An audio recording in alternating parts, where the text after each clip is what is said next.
Hello friends, मैं दीपक कुमार मिश्रा आप सभी लोगों का बहुत-बहुत स्वागत करता हूं अपने यूट्यूब चैनल पे। आप लोग का बहुत-बहुत शुक्रिया है, बहुत-बहुत धन्यवाद है कि आप लोग मेरा वीडियो बहुत अच्छे से देखते हैं, बहुत ही गहराई से देखते हैं। आप सभी का बहुत-बहुत स्वागत है। जैसे हम लोग देख रहे हैं कि मौसम करवट ले रही है और एग्ज़ाम भी हम लोग का करवट ले रहा है, यानी कि एग्ज़ाम का भी काउंटडाउन शुरू हो गया है। बहुत सारे एग्ज़ाम आप लोगों के अब आने वाले हैं, बहुत सारे एग्ज़ाम आप लोगों का स्टार्ट होने वाला है, तो उसी को ध्यान में रखते हुए हम लोग टॉपिक को क्लियर करते हुए जाएँगे और एग्ज़ाम के लिए 1 दिन का तो एग्ज़ाम है नहीं कि आप 1 दिन में सारा कुछ तैयारी कर लेंगे। इसीलिए आप लोगों को भी भिड़ना पड़ेगा, आप लोगों को भी अपना पूरे ताकत लगाना पड़ेगा तैयारी करने में। बहुत सारे एग्ज़ाम आ रहे हैं आपके जीडी कांस्टेबल, कांस्टेबल का भी एग्ज़ाम आने वाला है। तो ये सारा एग्ज़ाम हम लोगों के बीच में अब आएगा और अपने स्टूडेंट को हम लोग कहने वाले हैं कि आप लोग बहुत अच्छे से पढ़ाई कीजिए और ताबड़तोड़ एग्ज़ाम को फेस कीजिए और अच्छे से आप लोग पास कीजिए। तो बहुत-बहुत आप लोगों को बधाई, आप लोग पूरे जी-जान लगा के एग्ज़ाम के लिए लग जाइए। तो जैसा कि हम लोग जान रहे हैं कि बिहार पुलिस का फिजिकल अब शुरू हो गया है और फिजिकल बिहार पुलिस का जब फिजिकल शुरू हो गया है, तो अभी तो हमको जैसा लग रहा है कि लड़कियों का पहले लिया जा रहा है। लड़की लोग स्टूडेंट हमारे जो लड़की लोग हैं, उसका पहले एग्ज़ाम लिया जाएगा फिजिकल का, उसके बाद जो है लड़का लोग का लिया जाएगा। तो आप सभी लोग जो है प्रिपेयर रहिए, फरवरी में लड़का लोग का भी एग्ज़ाम होगा, क्लियर है? फिजिकल टेस्ट जो होगा बिहार पुलिस का वो लड़का लोग का भी होगा फरवरी में ऐसा हम लोग जान रहे हैं।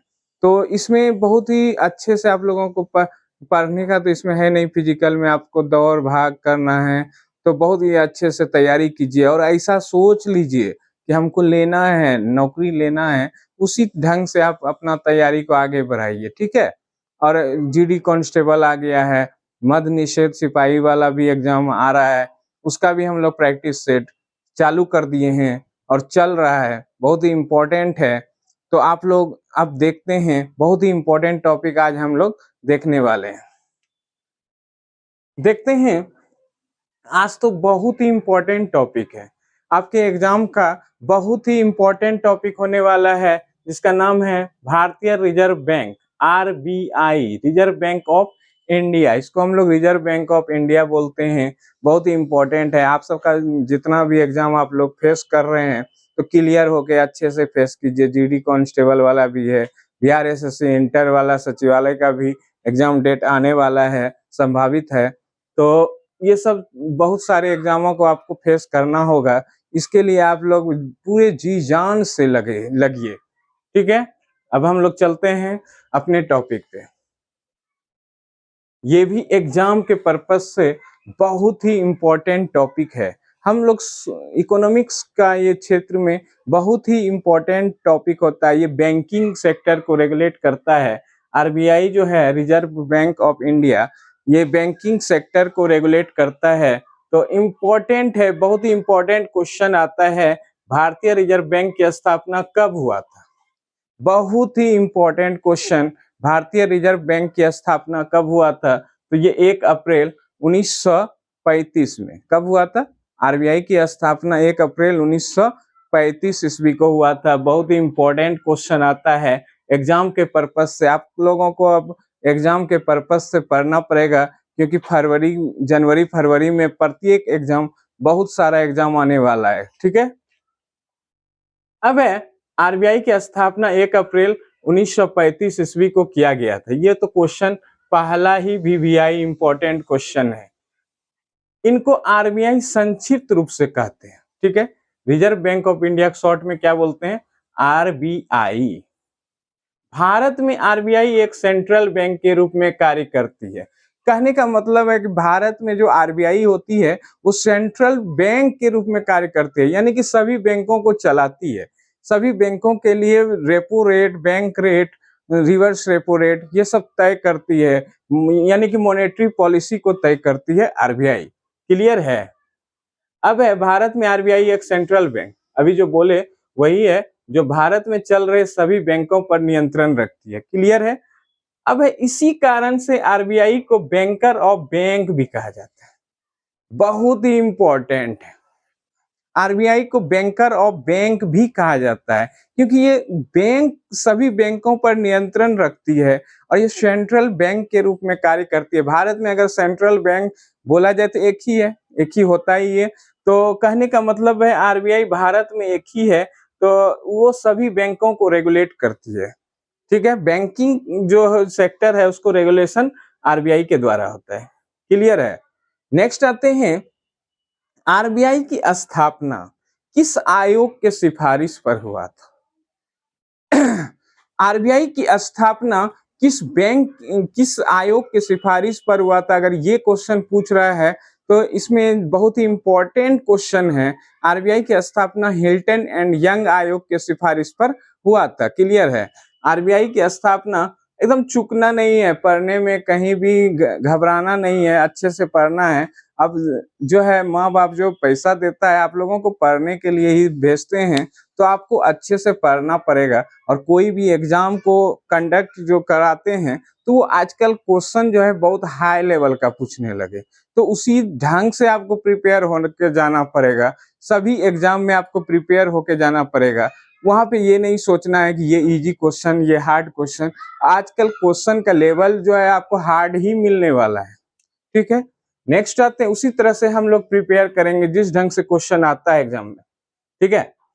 आरबीआई की स्थापना हिल्टन एंड यंग आयोग के सिफारिश पर किया गया था या है।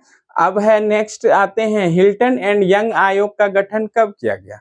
हिल्टन एंड यंग आयोग का गठन 1926 ईस्वी में किया गया था। क्लियर सी बात है। इन्होंने यह सुझाव दिया कि एक ऐसा बैंक होना चाहिए जो सभी बैंक पर नियंत्रण, जो अभी हम बोल रहे थे कि हिल्टन एंड यंग आयोग ने कहा था कि एक ऐसा बैंक होना चाहिए जो सभी बैंकों पर नियंत्रण रख सके। तो वैसा नियंत्रण जो सेंट्रल बैंक, उन्होंने नाम नहीं दिया था, नाम तो बाद में क्लियर किया गया कि इसका नाम होगा आरबीआई। उन्होंने कहा था सेंट्रल बैंक होना चाहिए।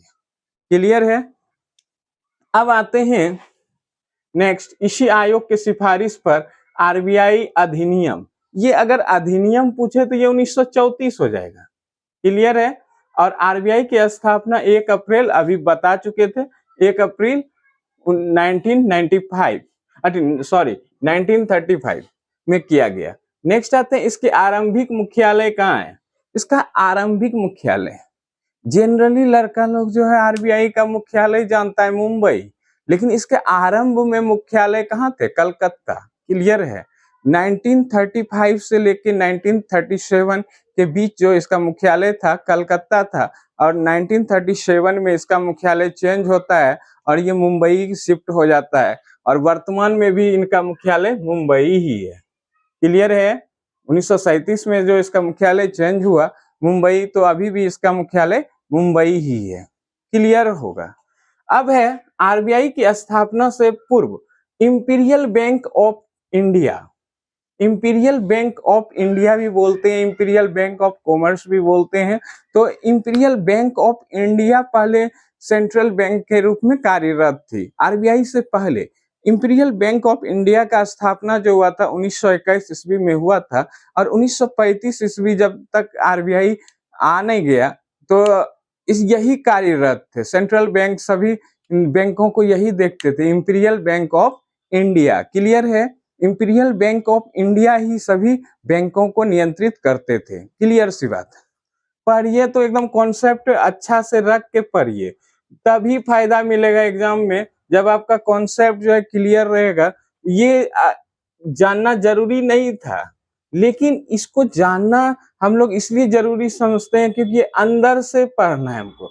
ये बाहरी बाहरी जो है पढ़ने से कुछ नहीं होगा। बाहरी बाहरी पढ़ने से यही होगा कि नॉर्मल क्वेश्चन बना सकेंगे। अगर आपको अंदर वाला क्वेश्चन बनाना है तो उसको अंदर तक ही पढ़ना पड़ेगा। क्लियर। नेक्स्ट आते हैं, सभी बैंकों पर नियंत्रण रखते हैं। ये इंपीरियल बैंक ऑफ इंडिया भी बाद में 1955 ईस्वी में ये एसबीआई में चेंज हो गया। क्लियर है। 1 जुलाई 1955 ईस्वी में ये एसबीआई बन गया। इंपीरियल बैंक ऑफ इंडिया भी चेंज होके एसबीआई बन गया। तो इम्पोर्टेंट है, बहुत ही ज्यादा इम्पोर्टेंट है। नेक्स्ट है 1 जनवरी 1949 को आरबीआई बैंक का राष्ट्रीयकरण होता है, यानी नेशनलाइजेशन होता है।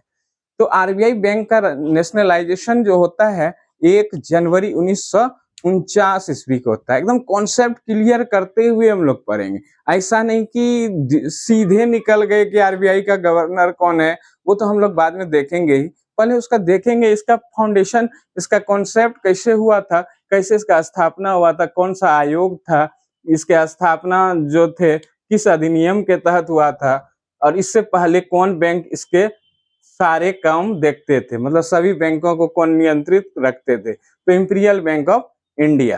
क्लियर। नेक्स्ट आते हैं 1 जनवरी 1949 को इसका राष्ट्रीयकरण हुआ। किसका हुआ था? आरबीआई का। तो आरबीआई का राष्ट्रीयकरण 1 जनवरी 1949 को, स्थापना इस आरबीआई का होता है 1 अप्रैल को, और इसका राष्ट्रीयकरण होता है 1 जनवरी।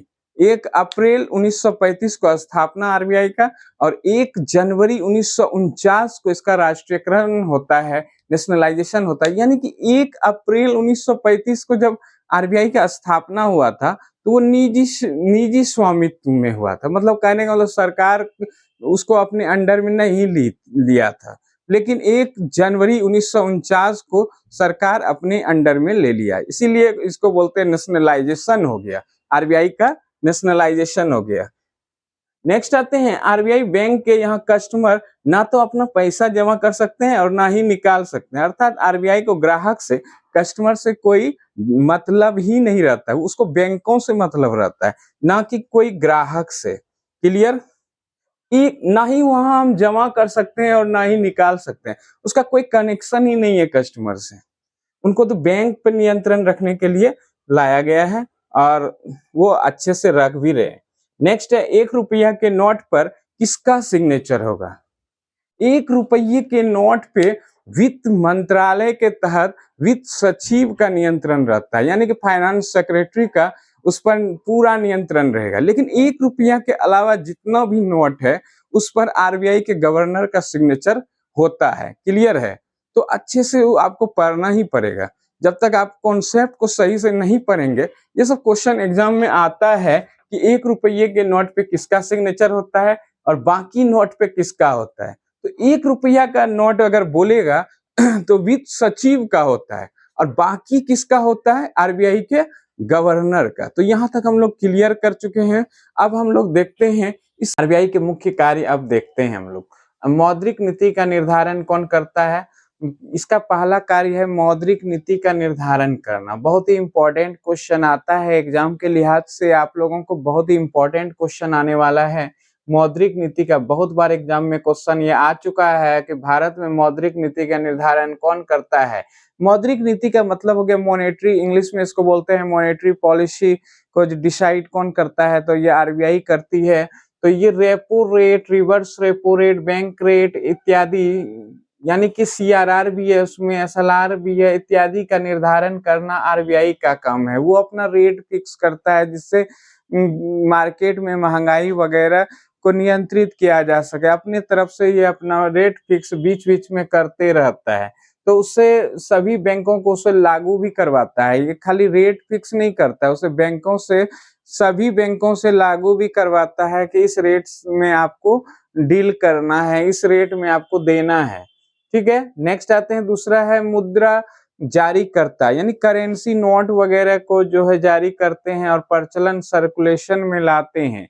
उसका प्रबंधन मैनेजमेंट करते हैं कि मुद्रा नोट जो जारी किए उसका किस ढंग से मार्केट में सर्कुलेशन हो। ये सभी हम लोग इम्पोर्टेंट क्वेश्चन है एग्जाम के लिहाज से। ये सारा कार्य इसके आते हैं, आरबीआई के मुख्य कार्य में से आते हैं। मुद्रा जारी करना भी इसका कार्य है। तीसरा है इनका मुख्य कार्य बैंकरों का बैंक। ये पहले भी हम लोग देख चुके हैं कि बैंकरों का बैंक के रूप में ये काम करते हैं। ये बैंकों को अल्पकालिक अवधि के लिए ऋण प्रदान करते हैं। फिर कभी कभी रिवर्स रेपो रेट, जिसमें कि आरबीआई लेते हैं बैंकों से, अल्प शॉर्ट टर्म के लिए ऋण लेते भी हैं, देते ही नहीं है आरबीआई, लेते भी हैं। क्लियर है। नेक्स्ट आते हैं बैंकरों का बैंक। सभी बैंक को अल्पकालिक ऋण प्रदान, वही जो अभी हम बताए सीआरआर, एसएलआर को भी निर्धारित करना इसी के अंतर्गत इनका मुख्य कार्य है। नेक्स्ट आते हैं सरकार के लिए भी बैंकिंग के रूप में कार्य करते हैं। ये सिर्फ बैंकों के लिए नहीं, ये सरकार के लिए भी मुख्य कार्य करते हैं, बैंकर का रूप में कार्य करते हैं। क्योंकि बैंक को तो ऋण देते ही देते हैं, लेकिन कभी-कभी सरकार को, केंद्र सरकार, राज्य सरकार को भी ऋण प्रोवाइड करते हैं। जरूरत पड़ने पे आरबीआई बैंक जो है केंद्र सरकार और राज्य सरकार के लिए भी कार्य करते हैं बैंकिंग के रूप में। क्लियर है?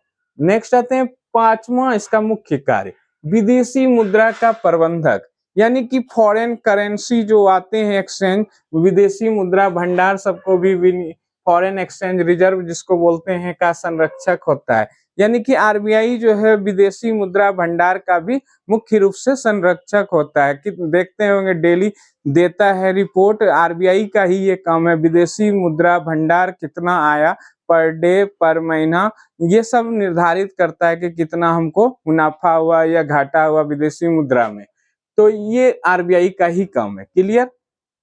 नेक्स्ट आते हैं छठा, वित्तीय प्रणाली का नियामक और पर्यवेक्षक। पर्यवेक्षक सुपरवाइजर को बोलते हैं। ये नियामक रेगुलेटरी अथॉरिटी है आरबीआई, तो इसको बोलते हैं। फाइनेंस का सिस्टम को ये देखते हैं, नए बैंकों को लाइसेंस प्रदान करते हैं। क्लियर है? नए बैंकों को, जो भी नया बैंक जुड़ेंगे उसे लाइसेंस प्रदान करेंगे और उसे रेगुलेट भी करेंगे। खाली लाइसेंस प्रदान करना इसका मुख्य कार्य नहीं है, रेगुलेशन भी है। अगर गलत करते हुए पाए जाते हैं बैंक, तो उस पर फाइन भी ये लगाते हैं। क्लियर? नेक्स्ट आते हैं आरबीआई के, और उसे हटा भी सकते हैं। अगर देखेंगे कि बहुत ज्यादा ये बैंक सही से काम नहीं कर रहे हैं, तो उसे हटाने का भी अथॉरिटी इनके पास है। आरबीआई के अब आते हैं, ये कार्य थे, यहाँ तक इनके कार्य थे। अब आते हैं आरबीआई के प्रथम गवर्नर। आरबीआई के प्रथम गवर्नर कौन थे? सर ऑसबॉर्न स्मिथ थे। आरबीआई के प्रथम गवर्नर कौन थे? सर ऑसबॉर्न स्मिथ थे, जो 1935 से लेके 1937 के बीच रहे।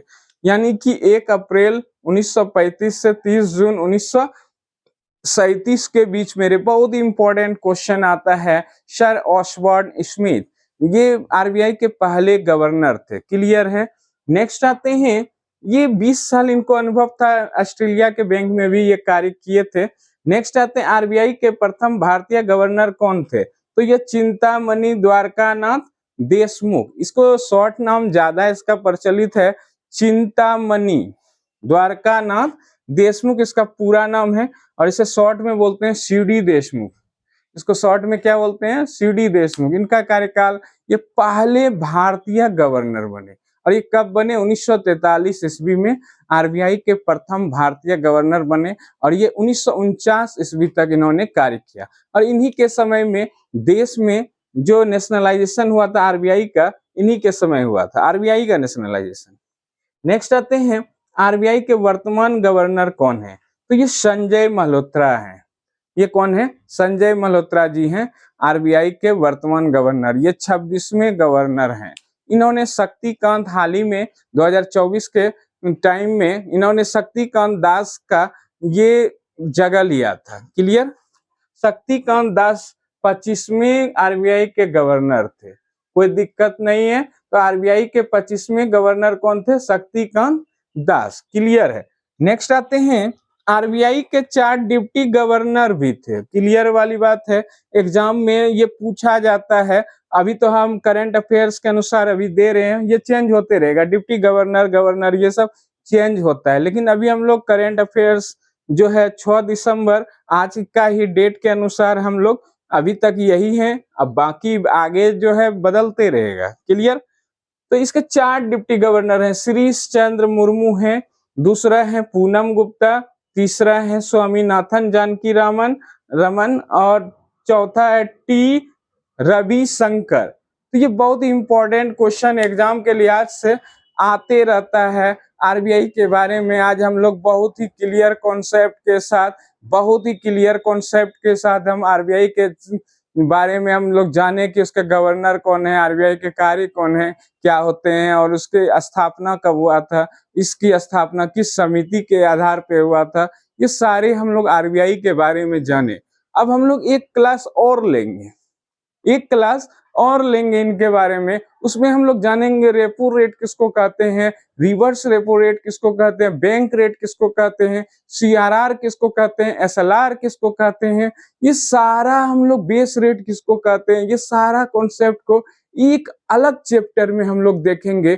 तब तक आप लोगों का बहुत बहुत शुक्रिया। आप लोग बहुत बहुत सपोर्ट करते हैं, इसलिए बहुत बहुत धन्यवाद। अब फिर हम लोग मिलते हैं, जिसमें हम लोग देखेंगे मॉनेटरी पॉलिसी जो होते हैं, बहुत सारे repo rate, reverse repo rate, bank rate हो, चाहे वो एसएलआर हो या सीआरआर हो, इस सब के बारे में क्लियर कॉन्सेप्ट के साथ हम लोग पढ़ेंगे नेक्स्ट क्लास में। जब भी हम आएंगे तो बहुत ही क्लियर कॉन्सेप्ट के साथ आरबीआई के अगला जो वीडियो आएगा तो उसमें हम लोग देखेंगे मॉनेटरी पॉलिसी में जो जो आते हैं सारे के बारे में एक कॉन्सेप्ट वाइज हम लोग अध्ययन करेंगे। तब तक आप सभी लोगों का बहुत बहुत धन्यवाद।